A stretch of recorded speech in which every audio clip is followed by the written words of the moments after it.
Thank you, Mr. Chairman. Earlier, Mr. Poole said that we would strive, or could perhaps under this proposal, have the lowest unit cost in the world. Does anyone disagree with that objective? Okay, good. Now, let's move forward. The lowest unit cost in the world is Iceland, followed very closely by Mexico, followed very closely by India. Now, and this will be a question to Mr. Rinaldi. First, I got to congratulate you. You drive a tough bargain, and I have never seen such good labor protections in any piece of legislation that has any chance of passing a Republican Congress.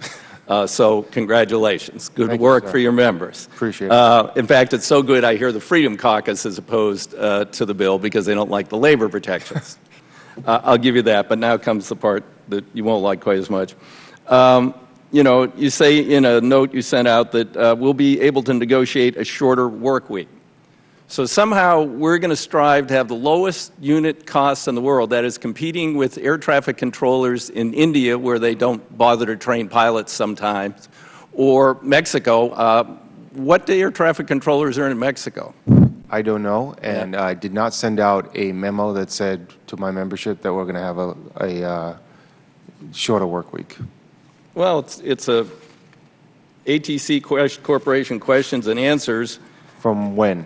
When was this? This week. And it says under A16, talking about NATCA members not being contractors, and then it goes on to say that. No. So we did 2 telcons this week with our membership where they had many questions. What maybe it wasn't captured correctly. What I did say is around the world they work a shorter work week than we do. Okay. We work the most amount of hours, the most amount of airplanes. But the point I'm making is we've all agreed you want the lowest unit cost in the world. Second, let's be second lowest. That means we're going to be Mexico.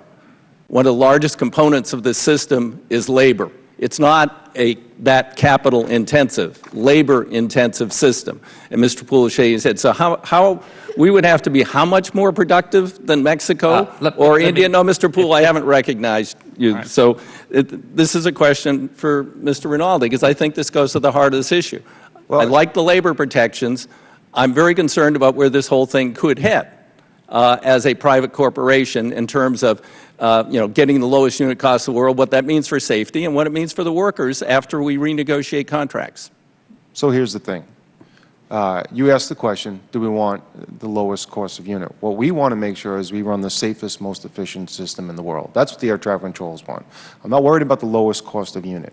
But what I am worried about is our current environment. And I applaud you for working with us, knowing that status quo is unacceptable, and knowing that we would never support a for-profit model. So anything that falls in between that, we are willing to work with you and the chairman and the committee on anything that works there.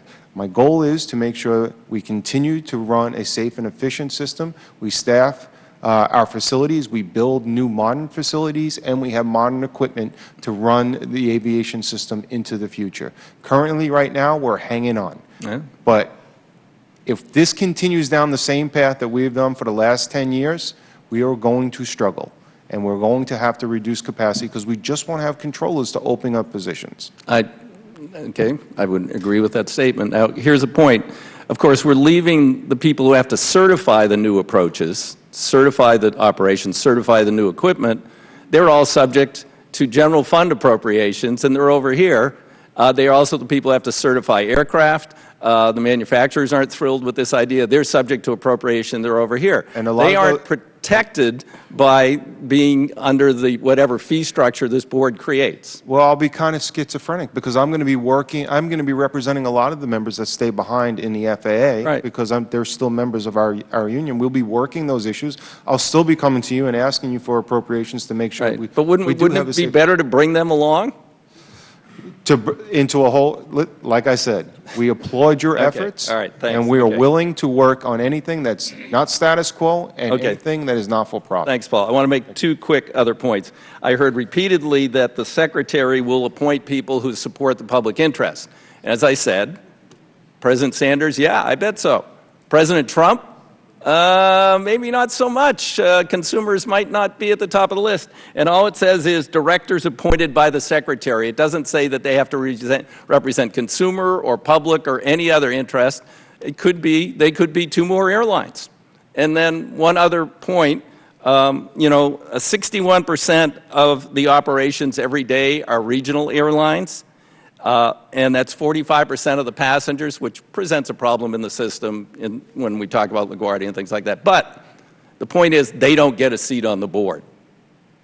So the airlines that are carrying nearly half the passengers in the country and do 61% of the operations do not get a seat on the board.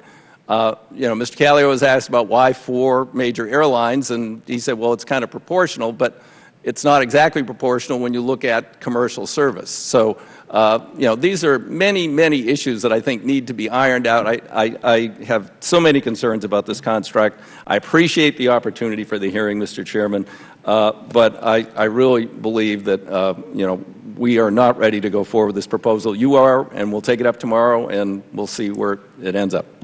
Thank you very much. Mr. Poole, if you would answer that question on unit cost. Yeah, what I was trying to say was that I think we were just a little bit bamboozled because the proper standard is for developed Western countries, the lowest unit cost, not for all countries in the world, because the labor costs are tiny in comparison to ours in developing countries. Thank you. Mr. Rikita? Thank the Chairman. As I said before, I thank you for your leadership, sir, in getting us to this point. When I ran out of time, we were discussing an example.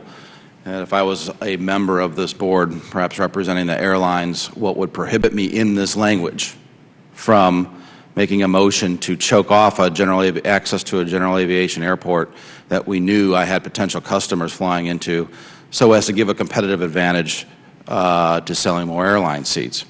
And then during the break, for the record, I'll mention that groups, stakeholders of all sides came and offered language I didn't find on point